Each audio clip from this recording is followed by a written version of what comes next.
মধ্যরাতের চাঁদ। পর্ব ২০। লেখনীতে মুস্তারিন মুশাররাত। ছবিটিতে হাস্যোজ্জ্বল দুটো মুখ। কাছাকাছি বসে মেয়েটির কাঁধ পুরুষালী এক হাতে জড়ানো। দুজনের গালের এক পাশ একে অপরের স্পর্শে মিশে আছে। প্রত্যাশার বুকের ভেতর কালবৈশাখীর ঝড় ওঠে। তানিয়ার বলা কথাগুলো এখনও স্পষ্ট হয়ে বারবার কানে বাজছে, আমার মেয়ে প্রীতি আর মেয়ের জামাই ও ইচ্ছের ঝমঝমে কণ্ঠে, আমার মাম্মা আর পাপা। চোখের দেখা, কানের শ্রবণ অবিশ্বাস্য লাগছে।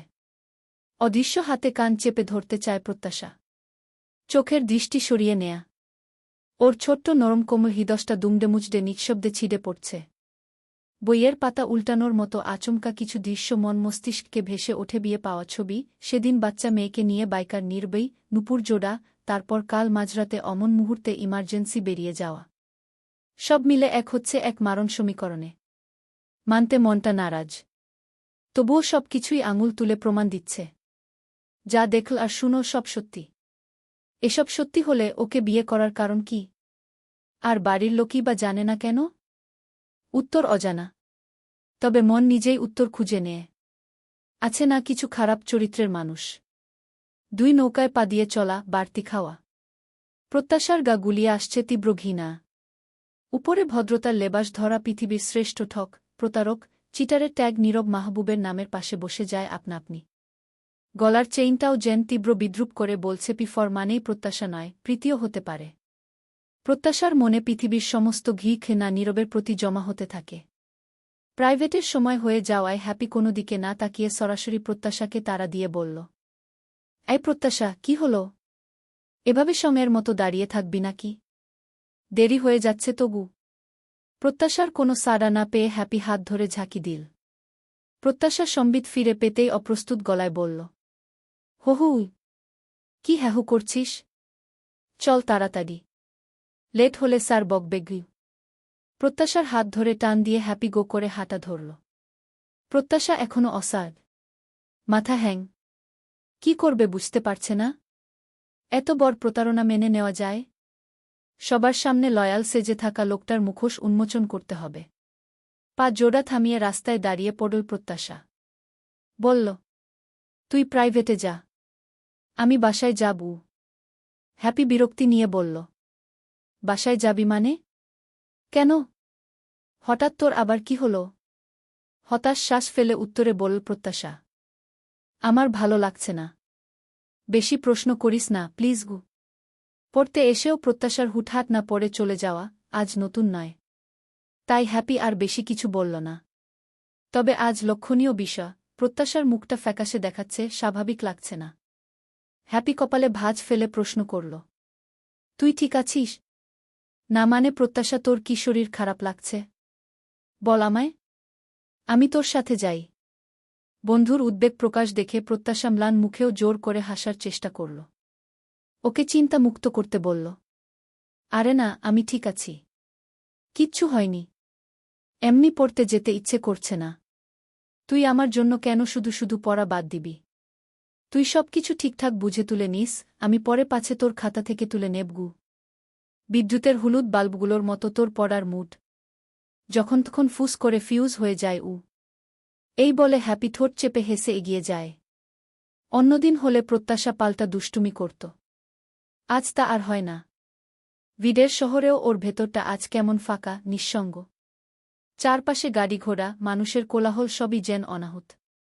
পিছথালা রাস্তায় নির্বাক মূর্তির মতো হাঁটছে প্রত্যাশা। রিকশার বেল, হর্ন, চিৎকার কিছুই কানে ঢুকছে না। এক রিকশাওয়ালা যেতে যেতে চিৎকার করে বলে, আফা, মরতে চান নাকি? নাকি চোহে দেহেন না, সাথে ঠসাও হয়েছেন? প্রত্যাশা শ্বাস ফেলে রাস্তা পার হতে যায়। হঠাৎ চারপাশে গাড়ির মাঝে মাঝরাস্তায় দাঁড়িয়ে পড়ে ও। এদিক ওদিক দিয়ে গাড়ি ছুটে চলেছে। এক বাইকার তীব্র গলায় বলে ওঠে, আরে পাগল নাকি? এভাবে রাস্তা পার হয়? এখনই তো নিজেও যেত, সাথে আমাকে থানায় পাঠাত। দোষ তো হতো ড্রাইভারের। যত্ত সব। হতভম্ব প্রত্যাশা দিগ্ভ্রান্ত। আরেক পা বাড়াতেই সিএনজি ঘেঁষে চলে যায়। পিছন থেকে আসা মাইক্রোবাসের শব্দে শরীরটা জমে যায়। কি করবে ঠাউর করার আগেই একটা বলিষ্ঠ হাত ওর বাহু চেপে ধরে রাস্তার পাশে টেনে আনে। প্রত্যাশা পড়ে যেতে যেতে সামলে নেয়। পাশে দাঁড়ানো মানুষটি আতঙ্কে রাগে উদ্বেগে চিৎকার করে বলে উঠল, are you crazy? What the hell were you thinking? Do you have a death wish or something?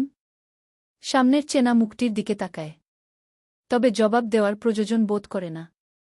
ওকে নিরুত্তাপ দেখে জোরাল শ্বাস ফেলে গলার স্বর নামিয়ে বলল, আর ইউ ওকে? এভাবে রাস্তা পার হচ্ছিলে? একটুর জন্য কি ঘটতে পারত ভাবতে পারছ? তোমার আরেকটু কেয়ারফুল হওয়া দরকার, না হলে কবে বড়সড় দুর্ঘটনা ঘটে যায়। প্রত্যাশা ধাতস্থ হতে একটু সময় নেয়। ও খেয়াল করে লোকটা এখনও ওর বাহু শক্ত করে ধরে আছে। প্রত্যাশা ঝাড়ি মেরে হাতটা ছাড়িয়ে নিতে নিতে তেজি কণ্ঠে বলল, হাত ছাড়ুন, আর 2 হাত দূরত্বে দাঁড়িয়ে কথা বলুন। পৃথিবীর সব পুরুষই এক, লুচু, ক্যারেক্টারলেস। মেয়ে দেখলেই ছুতে ইচ্ছে করে। যতই ভালো সাজার চেষ্টা করুক না কেন, তাদের ভেতরের রূপটা এক। খালি বাহানায় মেয়েদের স্পর্শ করার ধান্দা গু। মুখটা তেতো করে প্রত্যাশা সার্থক শব্দ হারিয়ে ফেলে। বিস্মিত চোখে তাকিয়ে থাকে কিছুক্ষণ। নিজেই নিজের কপাল চাপড়াতে ইচ্ছে করছে ওর। জীবনে উপকার করতে গিয়ে এমন অপমান পাবে ভাবেনি কখনো। হেল্পের বিনিময়ে ছোট্ট একটা ধন্যবাদ না পেয়ে উল্টো ঝাড়ি শুনতে হচ্ছে, তাও আবার ক্যারেক্টারলুস বলে ফেল। একটু চুপ থেকে নরম গলায় বলল সার্থক, সরি, আমি বাসায় ফিরছিলাম, হঠাৎ তোমাকে ওই অবস্থায় দেখে গাড়ি থামিয়ে দিলাম। আর তারপর যা হলো সেটা তো তুমি দেখলে। সেই মুহূর্তে তোমাকে বাঁচানো ছাড়া আর কিছু ভাবিনি, বিশ্বাস করো।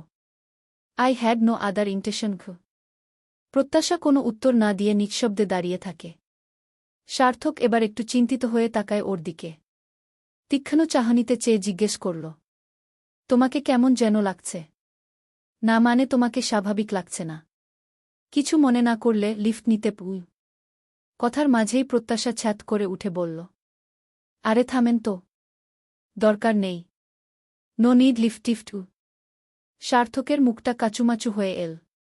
কি মেয়ে রে বাবা, ভালো কথায়ও ছ্যাঁতছ্যাঁত করে উঠছে। সার্থক আড়ালে দীর্ঘশ্বাস ফেল। ইতস্তত করে বলল, তোমাকে আজ একটু অন্যরকম লাগছে, তাই তোমাকে একা ছাড়া ঠিক হবে না বলেই মনে হচ্ছে। So if you want, I can drop you. তুমি যদি ইনসিকিউর ফিল করো, আমি আশ্বস্ত করতে পারি, at least about myself. Believe me you. বিশ্বাস শব্দটাই প্রত্যাশার বুক চিরে একটা ক্ষত খোঁচা দিচ্ছে। যে বিশ্বাস একটু আগেই ওর ভেতরটা ভেঙে চুরমার করে দিয়েছে। প্রত্যাশার দৃষ্টি নেমে আসে মাটির দিকে। এবারে গলার স্বর মিয়ে আসল, আপনাকে কষ্ট করতে হবে না। আমার জন্য চিন্তা করারও দরকার নেই। হেল্পের প্রয়োজন নেই, আমি একাই চলে যেতে পারব। সার্থক নিচু গলায় বলল, একটু আগে হেল্পও না করলে তো এতক্ষণে কি হতো? প্রত্যাশা হালকা তাচ্ছিল্য হেসে বলল, সেটাই বোধহয় ভালো হতো। হোয়াট? নাথিং। আর বাড়তি কথা না বলে হাঁটতে শুরু করে প্রত্যাশা। সার্থক তাকিয়ে থাকে পিছন দিকে সরে যাওয়া ছায়ার দিকে। এমন সময় একটা খালি রিকশা চোখে পড়ে। রিকশাওয়ালাকে ডাকে, তারপর প্রত্যাশাকে। প্রত্যাশা, ওয়েট। প্রত্যাশা বিবর্ণ বিরস মুখে থামে। সার্থক এগিয়ে এসে বলে, আমার গাড়িতে যেতে হবে না, এই রিকশাটাই নাও। অন মাই রিকোয়েস্ট, এবার অন্তত না বলো না, প্লিজ। প্রত্যাশা এক পল চুপচাপ তাকিয়ে পরপর রিকশায় চেপে বসল। রিকশা গতি নেয়, সার্থক চেয়ে রয়। যতদূর দেখা গেল সার্থক চেয়ে থাকল। প্রত্যাশাকে আজ একটু অন্যরকম লাগল। এই নিয়ে ভাবতে লাগল সার্থক। পড়ার টেবিলে বই সামনে নিয়ে বসে আছে প্রত্যাশা। দৃষ্টিজোড়া বইয়ের পাতায় থাকলেও মনমস্তিষ্ক উদাস। ভেবেছিল প্রথমে মাকে জানাবে, কিন্তু বাড়িতে ফিরে কিছু বলার আগেই যা শুনল তাতে আর জানাতে ইচ্ছে করল না। মা আপুর সাথে ফোন কলে ব্যস্ত। শুনল মাহবুব সাহেব নাকি অসুস্থ। কবছর আগে হার্টে রিং পরানো হয়। তারপর বয়স বাড়ার সাথে সাথে কিছু রোগ জেঁকে ধরেছে, হাই প্রেশার, ডায়াবেটিস। হঠাৎ বিকেলে হালকা বুকে ব্যথার সাথে প্রেশার বাড়ায়, ডক্টরের কাছে চেকআপ করতে নিয়ে যায়। ও বাড়ির সবাই আন্তরিক। তারপর এই লোকটার ব্যবহার, আদর প্রত্যাশার প্রতি খুব বেশিই ছিল। উনি অসুস্থ। এখন এসব খবর শুনলে আরও অসুস্থ হতে পারেন ভেবে প্রত্যাশা আর কাউকে জানাল না। বাবার টেস্টের রিপোর্ট নিয়ে ডক্টরকে দেখিয়ে ফিরতে ফিরতে নীরবের রাত 9:30 বেজে যায়। শাওয়ার নিয়ে কাবার্ড খুলে টি শার্ট বের করতে গিয়ে হঠাৎ সাদা শার্টটায় নজর পড়ল। সাদা শার্টের কলারে লাল লিপস্টিকের একজোড়া ঠোঁটের ছাপ। সাথে সাথে প্রত্যাশার সেদিনের পাগলামির দৃশ্য মানস্পটে ভেসে উঠল নীরবের। অধর কোণে একফালি হাসি ফুটল ওর। আঙুল ছুঁয়ে দিল রঙিন জায়গাটায়। এই যে বিয়ের পর দুবার এসেছে, প্রতিবারই এটা সেটা ফেলে যায়। ড্রেসিং টেবিলের সামনে হেয়ার ব্যান্ড, ক্লিপ আরও ছোট ছোট সাজগোজের জিনিস। নীরব সেগুলো সযত্নে গুছিয়ে রেখেছে। পরপর গায়ে টি শার্ট জড়িয়ে পরিপাটি হয়ে কাঙ্ক্ষিত নম্বরে ডায়াল করল নীরব। বইয়ের উপর মাথা রেখে চোখ বুজে আছে প্রত্যাশা। চোখের পাশে শুকনো দাগ, নিঃশব্দে নীরবে কান্নার সাক্ষী। নিস্তব্ধ কক্ষে ভাইব্রেট থাকা ফোনটা বুম বুম শব্দ তুলে কাঁপছে। প্রত্যাশা ধীরে ধীরে চোখ মেলে তাকায়। প্রথমবার কল কেটে দ্বিতীয়বার ফের বাজতে লাগল। প্রত্যাশার ফোন তুললে রুচিতে বাঁধল। ও জানে ওই মানুষটার সাথে ওর আর স্বাভাবিক কথা কখনোই হবে না। আঙ্কেল সুস্থ হলেই ও সবাইকে সবটা জানাবে। তারপর এই সম্পর্কটা থেকে মুক্তি চাইবে। তৃতীয়বার কলের পর প্রত্যাশা ফোনের পাওয়ার অফ করে ফোনটা শব্দ করে নামিয়ে রাখল। ওই লোকের দেওয়া সবকিছু যেদিন মুখের উপর এভাবে ছুঁড়ে ফেলবে সেদিন ওর একটু হলেও শান্তি মিলবে। যে স্পর্শগুলো স্বর্গীয় সুখানুভূতি দিয়েছিল, এখন সেটা ওর গা ঘিনঘিনের কারণ মনে হচ্ছে। মনে পড়লেই সমস্ত শরীর বিষে নীল হয়ে যাওয়ার মতো বিষিয়ে উঠছে। ফোন বন্ধ শুনে নীরবের মেজাজটাই তেতো হল। ভাবল, প্রত্যাশা যে কেয়ারলেস, নিশ্চয় চার্জ নেই, তাই একাই ফোন অফ হয়ে গিয়েছে। পরের দিন লাঞ্চ শেষে অফিসে ফিরে নিজের কক্ষে বসে একগুচ্ছ ফাইলে চোখ বুলাচ্ছিল নীরব। হালকা বিরক্ত চোখে হাতঘড়ির দিকে তাকাল, 3:07। ফাইলটা বন্ধ করে একপাশে সরিয়ে রাখল। তারপর প্রত্যাশার নম্বরে কল দিতেই সুইচড অফ আছে শুনে ভ্রু কুঁচকে গেল নীরবের। আজ প্রায় 2 দিন হতে চল প্রত্যাশার সাথে কথা হয় না। অস্থিরতা, একরকম শূন্যতা মনকে আঁকড়ে ধরেছে। কিছুতেই স্বস্তি পাচ্ছিল না ও। একরকম নিরুপায় হয়েই ফোন করল অধরাকে। সালাম দিয়ে ভদ্রভাবে সৌজন্যতা মেইনটেইন করে। তারপর লজ্জা ইতস্তত বোধকে একপাশে ঠেসে রেখে বলল, আন্টি, প্রত্যাশার ফোন বন্ধ দেখাচ্ছে। ও কি বাসাতে আছে? অধরা কিঞ্চিত অবাক সুরে বলেন, ফোন বন্ধ? একটু থেমে বললেন, হ্যাঁ বাবা, ও তো রুমেই আছে। আমি ডেকে দিচ্ছি, 1 মিনিট গু। ঘরটা আধো অন্ধকার, পর্দা টানা।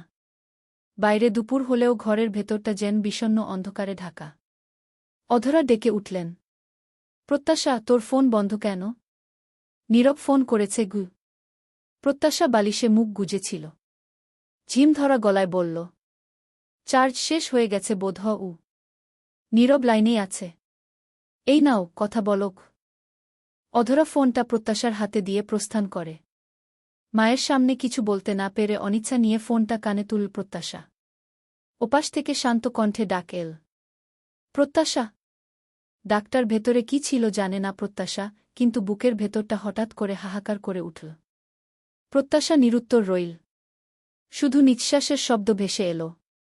নীরব আবার জিজ্ঞেস করল, প্রত্যাশা, তুমি শুনতে পাচ্ছ? নিস্তেজ উত্তর দিল, হুগ।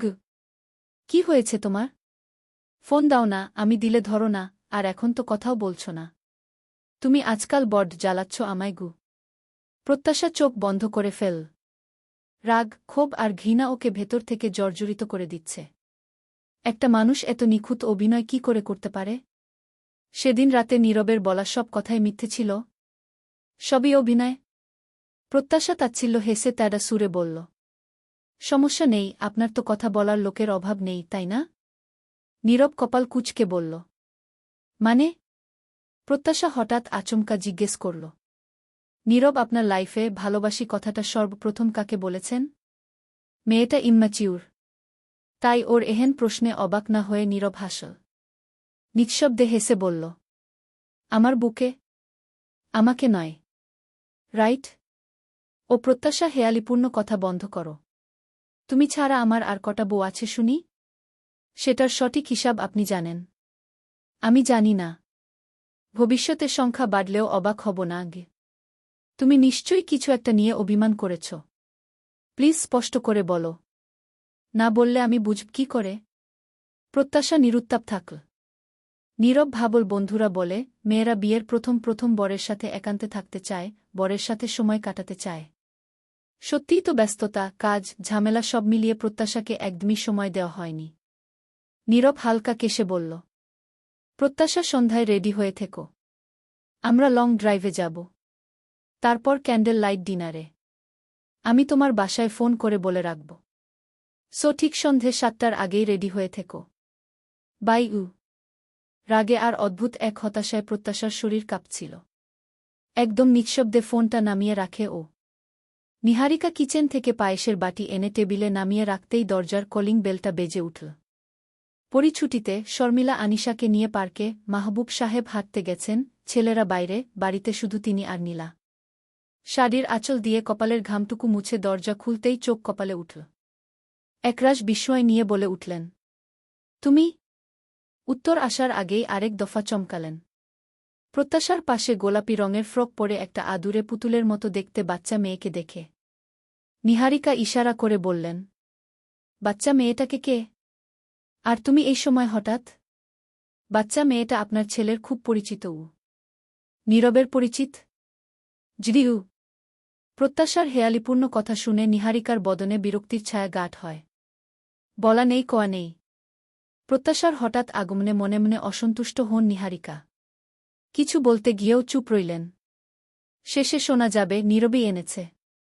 প্রত্যাশার ছোঁয়া নীরবের মধ্যেও লেগেছে। নীরবও আজকাল কাণ্ড গানহীন হয়ে পড়েছে। ইচ্ছে গোল গোল চোখ করে ঘুরিয়ে ঘুরিয়ে সবকিছু দেখছে। নিহারিকা বাচ্চা মেয়েটার রাজ্যের মায়ামাখা মুখটায় চেয়ে থাকলেন। ইচ্ছে প্রশ্ন করল, তুমি বললে পাপার কাছে আনবে। কই পাপা? একটু অপেক্ষা করো। চলে আসবে এক্ষুনি গিয়ে। নিহারিকা জিজ্ঞেস করলেন, নীরবের কোনো বন্ধুর মেয়ে? নীরব তোমাদের নামিয়ে দিয়ে গেছে? কোথায় ও এখন? চলে আসবে এক্ষুনি। এতক্ষণে রাস্তায় আছে হয়তো। আপনার ছেলে আসলেই মেয়েটার আসল পরিচয় জানতে পারবেন গু। উত্তর শুনে মেজাজ চটল নিহারিকার। ইচ্ছে জিভ দিয়ে ঠোঁট ভিজিয়ে বলল, পানি পানি কাবগু। নিহারিকা পানির গ্লাস এনে ধরে খাওয়িয়ে দিলেন। মেয়েটার জোড়া ভ্রু, সরু নাক, চোখ দুটো কেমন চেনা চেনা মনে হচ্ছে। আর অদৃশ্য একটা আত্মার টান কাজ করছে নিহারিকার মধ্যে। আদুরে স্বরে বললেন, পায়েস খাও। আনব? খাবে তুমি? ইচ্ছে ঘাট কাত করে বলল, হুম। বাটিতে পায়েস এনে চামুচে তুলে খাওয়িয়ে দিতে থাকে। এর মধ্যে নীলা এসে প্রত্যাশাকে দেখে থমকায়। জিজ্ঞেস করেও প্রত্যাশা নিরুত্তাপ থাকে। হাঁটুতে কনুই ঠেকিয়ে 2 হাতের তালুতে মুখ ঢেকে আছে ও। শাশুড়িকে আদর করে বাচ্চাটাকে খাওয়িয়ে দিতে দেখে নীলা ঠোঁট উল্টে ভাবল, এটা আবার কে? প্রত্যাশা কই থেকে আমদানি করল? ও যেমন উড়ে এসে জুড়ে বসেছে, এটাও তেমন হবে না তো। প্রত্যাশাকে ঝিম মেরে বিমর্ষ হয়ে বসে থাকতে দেখে নিহারিকা পানসে মুখে বললেন, শরীর খারাপ লাগছে কি তোমার? খারাপ লাগলে রুমে গিয়ে বিশ্রাম নাও। মিহি স্বরে জবাব দেয়, ঠিক আছি আমি। ইচ্ছের মুখ পানি দিয়ে ধুয়ে তারপর নিজের আঁচল দিয়ে যত্ন করে মুছে দিলেন নিহারিকা। ইচ্ছে থেকে থেকে 2-একটা কথা বলছে, এটা ওটা দেখিয়ে জিজ্ঞেস করছে। নীলা প্রত্যাশার হাবভাব কিছুই ঠাওর করতে পারছে না। প্রত্যাশা এত চুপচাপ? ও তো এত চুপচাপ থাকার মেয়ে নয়। তখন নীরবের সাথে কথা বলার পর প্রত্যাশা সিদ্ধান্ত নেয় ও আর টাইম ওয়েস্ট করবে না। আর নীরবের সাথে ঘুরতে যাওয়ার প্রশ্নই আসে না। যদি মুখে বলি কেউ বিশ্বাস করবে না। নীলার মতো সবাই বলবে প্রত্যাশাই রং। নীরব লয়াল, এরকম কিছু হতেই পারে না। তারপর প্রীতিকেও জানাতে হবে। 2 নৌকায় পা দিয়ে চলার দিন শেষ করতে হবে। তাই প্রত্যাশা প্রাইভেটে যাওয়ার নাম করে ইচ্ছেদের বাসায় যায়।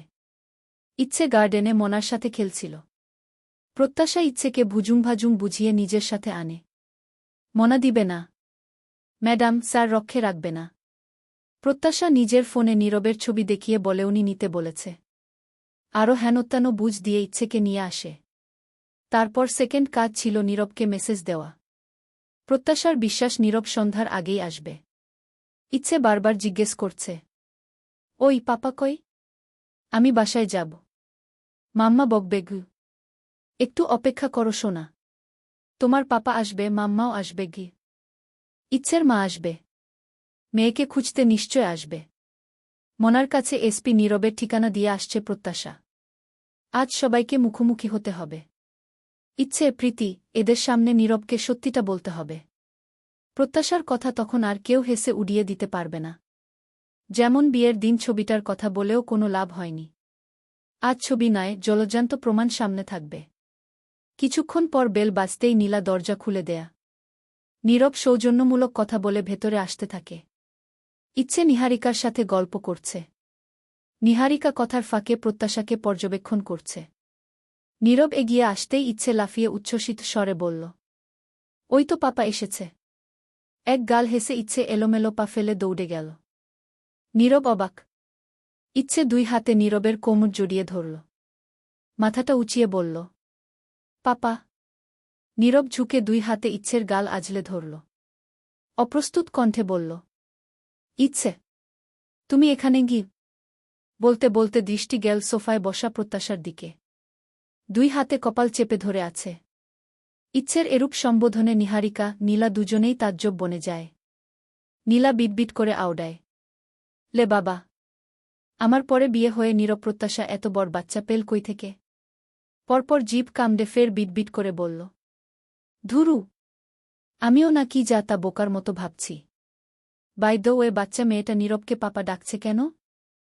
হুয়াই চলবে।